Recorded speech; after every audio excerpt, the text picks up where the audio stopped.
اللہ آپ دیکھنے والے ہو ادھر چھوٹے والی آگے آپ یہ سارا جماعت دیکھ رہی ہے ایک غریب اللہ سب کے لیے انتظام کرواؤ میرے مولا آنے والی عید سے پہلے سب غریبوں کے لیے عید بنانے کا انتظام کرواؤ میرے مولا کوئی غریب کوئی بیوہ کوئی یتیم ایسا نہ ہو جو ہمارے کپڑوں کو دیکھ کر اس طرح میرے والے غریب سب میرے مولا خوشی خوشی بنائے قریب انتظام فرماؤ آپ کے خزانوں میں کوئی کمی نہیں ہے میرے مولا بیمار کے لیے ذریعے معاش کا انتظام فرماؤ سب کو مالا مال فرماؤ میرے مولا سب کو مالا مال فرماؤ غریب اللہ سب پریشان حالوں کی پریشانیوں کو دور فرماؤ سب بیماروں کو شفا عطا فرماؤ سب محتاجوں کے احتیاط کو ختم فرماؤ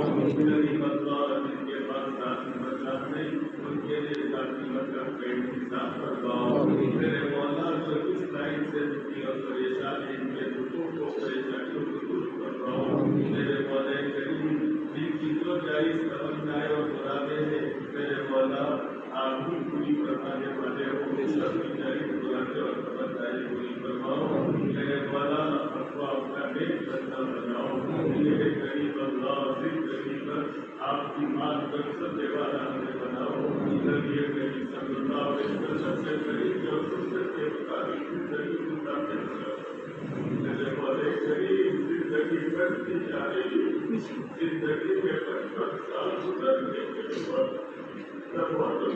کب موت کا دھکا آ جائے سب یاد کرا میرے والے قریب اس سے پہلے آپ کو راضی کرنے والے آواز کرنے کی توفیق عطا فرماؤ میرے مولا زندگی نمازی والی بنا دو کوئی نماز ہم سے کر رہا ہو نمازوں کا اہتمام اور پابندی نصیب فرماؤ میرے والے قریب بہت سے بندے اسپتالوں میں سوئے ہوئے کو شفا عطا فرماؤ سب پریشان حالوں کی پریشانیوں کو دور فرماؤ میرے مولا آپ کے بہت سے بندے اور بندیوں نے جو بے اولاد ہے انہوں نے ہمیں بھی دعا کے لیے کہا غریب اللہ آپ کے خزانے میں کیا کرتے اگر آپ ان کو ایک بچہ دے دو گے ان کی بہت بڑی ہو جائے گی میرے مولا ان کا اجڑا اور میران برابر ہو جائے گا میرے مولا سب کے اولادوں کو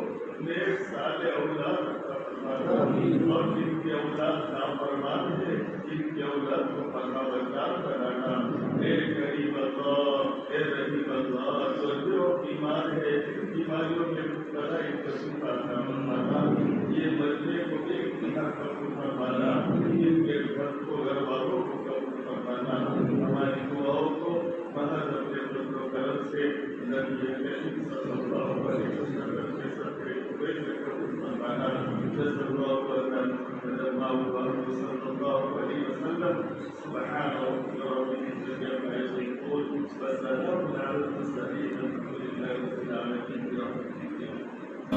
عملت لحلمي عملت كثيرا وها